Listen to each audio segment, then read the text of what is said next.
Hi friends, welcome back to my channel. ಇವತ್ತಿನ ವಿಡಿಯೋದಲ್ಲಿ delivery ಹತ್ತಿರ ಇರೋವಾಗ ಗರ್ಭಿಣಿ ಸ್ತ್ರೀಯರು ತಮ್ಮ ಪೆಲ್ವಿಕ್ ಬೋನ್ಸನ್ನು ಸ್ಟ್ರಾಂಗ್ ಮಾಡೋದಕ್ಕೆ, ನಾರ್ಮಲ್ ಡೆಲಿವರಿಗೆ ಟ್ರೈ ಮಾಡ್ತಾ ಇದ್ದೀರಾ ಅಂತಂದರೆ ನಿಮಗೆ ಸರ್ವಿಕ್ಸ್ ಓಪನ್ ಆಗೋದಕ್ಕೆ ಆ್ಯಂಡ್ ನೆಕ್ಸ್ಟು ಸಿ ಸೆಕ್ಷನ್ನೇ ಆಗಿದೆ ಅಂತ ಹೇಳಿರ್ತಾರಾ, ಇಟ್ಸ್ ಓಕೆ, ಪರವಾಗಿಲ್ಲ.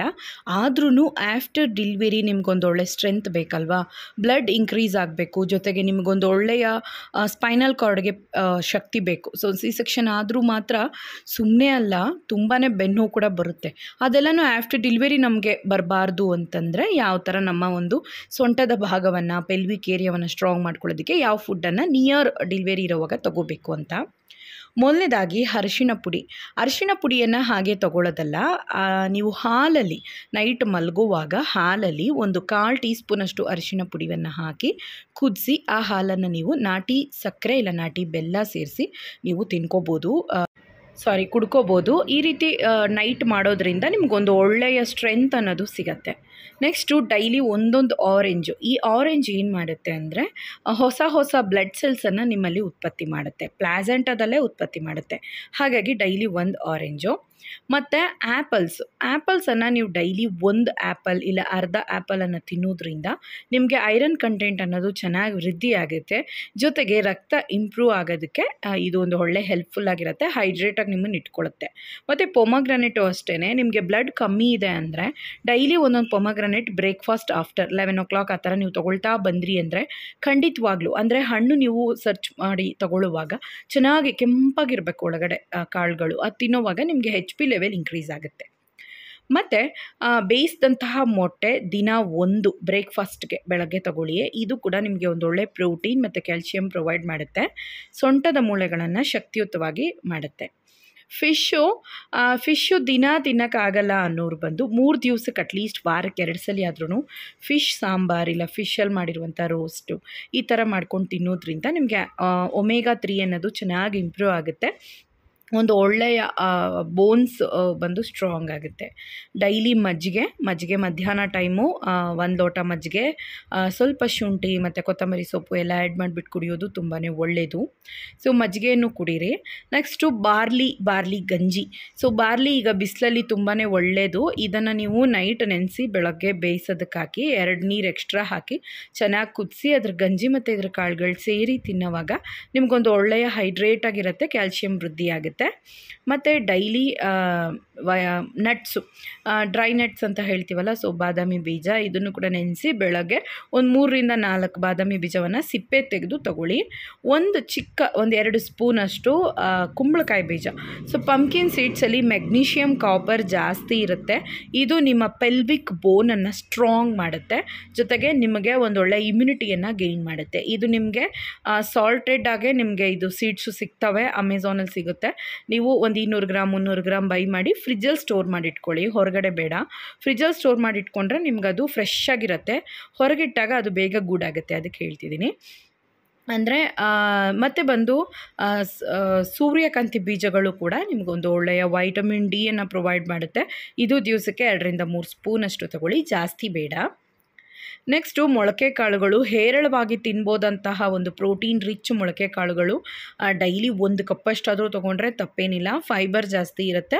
ಇದನ್ನು ಹಸೆದಾಗಿ ತಿನ್ನಬಾರ್ದು, ಸಾಲ್ಮೊನೆಲ್ಲಾ ಬ್ಯಾಕ್ಟೀರಿಯಾ ಇರುತ್ತೆ, ಇನ್ಫೆಕ್ಷನ್ ಆಗುತ್ತೆ. ಅದ್ರ ಬದಲು ಚೆನ್ನಾಗಿ ಕುಕ್ ಮಾಡಿ ಒಂದು ಒಳ್ಳೆಯ ಸಾಂಬಾರಾಗಿ ನೀವು ತಗೊಳ್ಳುವಾಗ ನಿಮಗೆ ಬಂದು ಒಂದು ಒಳ್ಳೆಯ ಪ್ರೋಟೀನ್, ಕ್ಯಾಲ್ಶಿಯಂ, ಎನರ್ಜಿ ಬಂದು ಚೆನ್ನಾಗಿ ವೃದ್ಧಿ ಆಗುತ್ತೆ. ಮೊಣಕಾಲು ನೋವುಗಳು ಕಮ್ಮಿ ಆಗೋದ್ರ ಜೊತೆಗೆ ಸ್ಟ್ರೆಂತನ್ನಾಗಿರುತ್ತೆ ನಿಮಗೆ. Next APC juice. ನೀವು ಬಂದು ಕ್ಯಾರೆಟ್ ಬದಲು ನೀವು ಕುಕುಂಬರ್ ಯೂಸ್ ಮಾಡ್ಬೋದು, ಇಲ್ಲ ಅಂತಂದರೆ ನೀವು ನೆಲ್ಲಿಕಾಯಿ ಯೂಸ್ ಮಾಡ್ಬೋದು. ಈ ಥರ ನೀವು ABC ಜ್ಯೂಸ್ ಅಂತ ಬಂದಾಗ ನಿಮಗೆ ಆಪಲ್ ಬದಲು ಆಮ್ಲ ಕೂಡ ಯೂಸ್ ಮಾಡ್ಬೋದು. ಆ್ಯಂಡ್ ನೆಕ್ಸ್ಟು 1 ಕೈ ಹಿಡಿಯಷ್ಟು ಕಡಲೆ ಬೀಜದಲ್ಲಿ ಜಾಸ್ತಿ ಒಮೆಗಾ 3 ಇರುತ್ತೆ, ಕ್ಯಾಲ್ಶಿಯಂ ಇರುತ್ತೆ, ಗುಡ್ ಫ್ಯಾಟ್ಸ್ ಇರ್ತವೆ. 1 ಕೈ ಹಿಡಿಯಷ್ಟು ಹುರಿದೋ ಇಲ್ಲ ಬೇಯಿಸೋ ತಿನ್ಕೊಳ್ಳಿ. ನೆಕ್ಸ್ಟು ಹಾಲಿನ ಉತ್ಪನ್ನಗಳಲ್ಲಿ ತುಪ್ಪ, ಬೆಣ್ಣೆ, ಮೊಸರು, ಚೀಸ್ ಇಂಥವೆಲ್ಲ ತಗೊಳ್ಳುವಾಗ ನಿಮಗೆ ಸರ್ವಿಕ್ಸ್ ಲೂಸ್ ಆಗೋದಕ್ಕೆ ಹೆಲ್ಪ್ ಆಗುತ್ತೆ, ಸ್ಟ್ರೆಂಥನ್ ಆಗ್ತವೆ.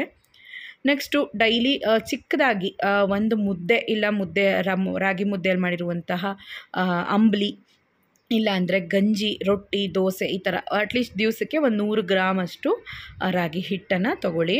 ಬೆಳ್ಳುಳ್ಳಿಯ ಬಳಕೆ ತುಂಬ ಮುಖ್ಯ. ಇಮ್ಯುನಿಟಿ ಪವರ್ ಚೆನ್ನಾಗಿ ಗೈನ್ ಆಗೋದ್ರ ಜೊತೆಗೆ ಸ್ಟ್ರೆಂತ್ ಆಗುತ್ತೆ, ಕ್ಯಾಲ್ಶಿಯಂ ಚೆನ್ನಾಗಿ ಸಿಗುತ್ತೆ. ಇದರಲ್ಲಿ ಕಾಪರ್, ಮೆಗ್ನೀಷಿಯಮ್ ಎಲ್ಲ ಜಾಸ್ತಿ ಇರೋದ್ರಿಂದ ನಿಮಗೆ ಮೂಳೆಗಳು ಗಟ್ಟಿಯಾಗ್ತವೆ. ಮತ್ತು ಡೈಲಿ ಒಂದೊಂದು ಸೊಪ್ಪಾದರೂ ಇರಬೇಕು ಅಂತ ಹೇಳ್ತಾರೆ. ಅಟ್ಲೀಸ್ಟ್ ಡೈಲಿ ಸೊಪ್ಪು ಮಾಡ್ಕೊಂಡು ತಿನ್ನೋಕ್ಕಾಗಲಿಲ್ಲ ಅಂದರೂ 2 ದಿವಸ 3 ದಿವಸಕ್ಕೆ ಒಂದು ಸತಿ ಸೊಪ್ಪಿನ ಪಲ್ಯ, ಸೊಪ್ಪಿನ ಸಾಂಬಾರು, ಬಸ್ಸಾರು ಈ ಥರ ಮಾಡ್ಕೊಂಡು ತಿನ್ನಿ. ಮತ್ತು ಬ್ರೋಕೋಲಿಯಲ್ಲಿ ಮಾಡಿರುವಂತಹ ಪಲ್ಯ, ಸ್ಯಾಲೆಡ್ ಇದು ಕೂಡ ನಿಮಗೆ ರಕ್ತವನ್ನು ಇಂಪ್ರೂವ್ ಮಾಡೋದಕ್ಕೆ ಹೆಲ್ಪ್ಫುಲ್ ಆಗಿರುತ್ತೆ. ಸೊ ಇದನ್ನು ಕೂಡ ನೀವು ಡೈಲಿ ತೊಗೋಬೋದು. ಆ್ಯಂಡ್ ನೆಕ್ಸ್ಟು ಮೇಯ್ನಾಗಿ ಹೇಳೋದಿದ್ದೇನೆ, ಡೇಟ್ಸ್ ಡೈಲಿ ಚೆನ್ನಾಗಿ ತುಂಬ ಡ್ರೈ ಆಗಿರೋ ಡೇಟ್ಸ್ ಅಲ್ಲ, ಚೆನ್ನಾಗಿ ಮೆತ್ತಗಿರುತ್ತಲ್ಲ ಆ ಡೇಟ್ಸ್ ಬಂದು ದಿವಸಕ್ಕೆ ಒಂದು 8 ಡೇಟ್ಸನ್ನು ತಿಂತಾ ಬಂದರೆ ಅಂದರೆ ಸರ್ವಿಕ್ಸ್ ಲೂಸ್ ಆಗುತ್ತೆ. ಇದು ಸೈಂಟಿಫಿಕ್ಕಾಗಿ ಪ್ರೂವ್ ಆಗಿದೆ. ಇದಕ್ಕೆ ನಾನು ಸಪ್ರೇಟ್ ವೀಡಿಯೋನೇ ಹಾಕಿದ್ದೀನಿ, ಬೇಕಾದರೆ ಎಂಡ್ ಸ್ಕ್ರೀನಲ್ಲಿ ಕೊಡ್ತೀನಿ ನೋಡಿ. ನೆಕ್ಸ್ಟು ಬಾದಾಮಿ ಬೀಜ ಥರನೇ ಕ್ಯಾಶ್ಯೂ ನಟ್ಸು ಅಷ್ಟೇ ತುಂಬಾ ಒಳ್ಳೆಯದು.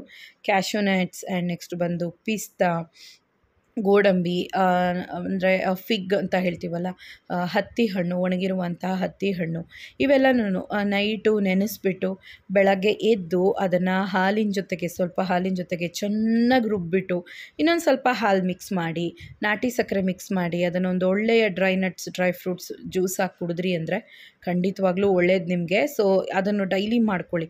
ಡೈಲಿ ಮಾರ್ನಿಂಗ್ ಹಾಲೋ ಕಾಫಿನೋ ಅದ್ರ ಬದಲಾಗಿ ಇದನ್ನು ತೊಗೊಳ್ಳೋದು ತುಂಬಾ ಒಳ್ಳೆಯದು.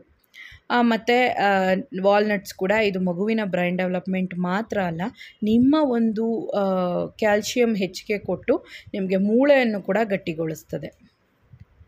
ನೆಕ್ಸ್ಟು ಬಂದು ತಾಟಿ ಬೆಲ್ಲ. ಸೊ ತಾಟಿ ಬೆಲ್ಲ ಅಂತ ಕೂಡ ಹೇಳ್ತೀವಿ. ಆದರೆ ತಾಟಿ ಬೆಲ್ಲ ಅಂತಂದಾಗ ಪಾಮ್ ಜಗ್ಗರಿ. ಸೊ ಇದು ಬಂದು ತಾಟಿ ನುಂಗು ಬರುತ್ತಲ್ಲ ಆ ಮರದಿಂದ ಮಾಡಿರ್ತಾರೆ. ಸೊ ಇದು ಹೆಲ್ತ್ ಜಾಸ್ತಿ. ಇದ್ರ ಜೊತೆಗೆ ನೀವು 1 ಸ್ಪೂನಷ್ಟು ತಾಟಿ ಬೆಲ್ಲ ಹಾಕ್ಕೊಂಡ್ರೆ ಒಂದು ಅರ್ಧ ಸ್ಪೂನಷ್ಟು ಒಣಶುಂಠಿ ಪೌಡ್ರ್ ಹಾಕಿ 1 ಲೋಟ ನೀರಿಗೆ 1.5 ಲೋಟ ನೀರಿಗೆ ಹಾಕಿ ಕುದಿಸಿ 1 ಲೋಟ ಆಗೋಷ್ಟು ಕುದಿಸ್ಬಿಟ್ಟು ಆ ನೀರನ್ನು ಡೈಲಿ ಸಂಜೆ ಕುಡ್ಕೊಳ್ತಾ ಕಷಾಯ ರೂಪದಲ್ಲಿ ಕುಡ್ಕೊಳ್ತಾ ಬಂದರೆ ಅನ್ನೆಸೆಸರಿ ಫಾಲ್ಸ್ ಪೇಯ್ನ್ ಬರೋದಿಲ್ಲ. ಮೇಯ್ನ್ ಪೇಯ್ನ್ ನಿಮಗೆ ಕರೆಕ್ಟಾಗಿ ಆನ್ ಟೈಮ್ ಪೇಯ್ನ್ ಬರೋದಕ್ಕೆ ಇದು ಹೆಲ್ಪ್ಫುಲ್ ಆಗಿರುತ್ತೆ. ಅದಕ್ಕೆ ಈ ವಿಷಯವನ್ನು ಕೂಡ ಟ್ರೈ ಮಾಡಿ. ನೆಕ್ಸ್ಟ್ ಬಂದು ಇದು ಉದ್ದಿನಬೇಳೆ, ಕರಿ ಉದ್ದಿನಬೇಳೆ. ಆದಷ್ಟು ಬಿಳಿ ಉದ್ದಿನಬೇಳೆಗಿಂತ ಕರಿ ಉದ್ದಿನಬೇಳೆ ಬೈ ಮಾಡಿ ಇದರಿಂದ ಗಂಜಿ, ಉದ್ದಿನವಡೆ ಇಲ್ಲ ದೋಸೆಗೆ ಹಾಕ್ಕೊಳ್ಳೋದು. ಇದನ್ನು ಯಾವುದೋ ಒಂದು ರೂಪದಲ್ಲಿ ದಿನ ಒಂದು 50 ಗ್ರಾಮ್ ಅಷ್ಟು ಇದರಿಂದ ಮಾಡಿರುವಂಥ ಊಟ ತಿನ್ನೋದ್ರಿಂದ ನಿಮಗೆ ಮೂಳೆಗಳು ಸ್ಟ್ರಾಂಗ್ ಆಗುತ್ತೆ. ಸೆಕ್ಷನ್ ಆಫ್ಟರ್ ಕೂಡ ನಿಮಗೆ ಸ್ಪೈನಲ್ ಕಾರ್ಡ್ ಪೇಯ್ನ್ ಬಂತು ಅಂದರೂ ಕೂಡ ಆಫ್ಟರ್ ಡೆಲಿವರಿ ಕೂಡ ಬಾಣಂತನದಲ್ಲಿ ಇದ್ರ ಗಂಜಿನೋ ಇದ್ರ ಮುದ್ದೆನೋ ನೀವು ತಿನ್ಕೊಳ್ತಾ ಬರ್ಬೋದು. ಖಂಡಿತವಾಗ್ಲೂ ಇದು ತುಂಬಾ ವರ್ಕ್ ಆಗುತ್ತೆ. ಇದನ್ನು ಟ್ರೈ ಮಾಡಿ. ಇದು ನಾನು ಕೂಡ ಟ್ರೈ ಮಾಡಿದ್ದೀನಿ. ಮತ್ತು ಬಂದು ಎಳ್ನೀರು 2 ದಿವಸಕ್ಕೆ ಒಂದ್ಸಲಿ ಆದರೂ ಎಳ್ನೀರು ತಗೊಳ್ಳಿ. ಇದರಲ್ಲಿ ನ್ಯಾಚುರಲ್ ಎಲೆಕ್ಟ್ರೋಲೈಟ್ಸ್ ಇರುತ್ತೆ. ಇದು ನಿಮ್ಗೊಂದು ಒಳ್ಳೆ ಸ್ಟ್ರೆಂತ್ ಕೊಡುತ್ತೆ, ಎನರ್ಜಿ ಕೊಡುತ್ತೆ, ಮತ್ತು ಸುಸ್ತಾಗದಿದ್ದಂಗೆ ಇದು ನಿಮ್ಮನ್ನು ಕಾಪಾಡುತ್ತೆ. ಸೊ ಇದನ್ನು ಕುಡಿತಾ ಬಂದರೆ ದಾಹ ಕೂಡ ನಿಮಗೆ ಕಡಿಮೆ ಆಗೋದ್ರ ಜೊತೆಗೆ ಒಳ್ಳೆ ಸ್ಟ್ರೆಂತ್ ಬೂಸ್ಟ್ ಆಗುತ್ತೆ. ಸೊ ಮತ್ತೆ ಬಂದು ಹೊಟ್ಟೆ ಮೇಲೆ ಒಂದು ಸ್ವಲ್ಪ ಹರಳೆಣ್ಣೆ ಹಾಕ್ಕೊಳ್ತಾ ಬನ್ನಿ. ಇದು ನಿಮಗೆ ಉಷ್ಣವನ್ನು ಕಡಿಮೆ ಮಾಡುತ್ತೆ. ಮತ್ತು ಆಯಿಲ್ ಮಸಾಜ್ ಮಾಡಿ ಸ್ನಾನ ಮಾಡ್ಕೊಳ್ಳಿ. ಈ ವಿಡಿಯೋ ಖಂಡಿತವಾಗ್ಲೂ ನಿಮ್ಗೆ ಯೂಸ್ಫುಲ್ ಆಗಿರುತ್ತೆ. ಈ ಫುಡ್ಡನ್ನೆಲ್ಲ ಕಂಟಿನ್ಯೂಸ್ ಆಗಿ ತೊಗೊಂಡ್ರೆ ಖಂಡಿತವಾಗ್ಲೂ ಡೆಲಿವರಿಗೆ ಸ್ಟ್ರೆಂಥನ್ ಆಗಿರುತ್ತೆ. ಟೇಕ್ ಕೇರ್, ಬಾಯ್.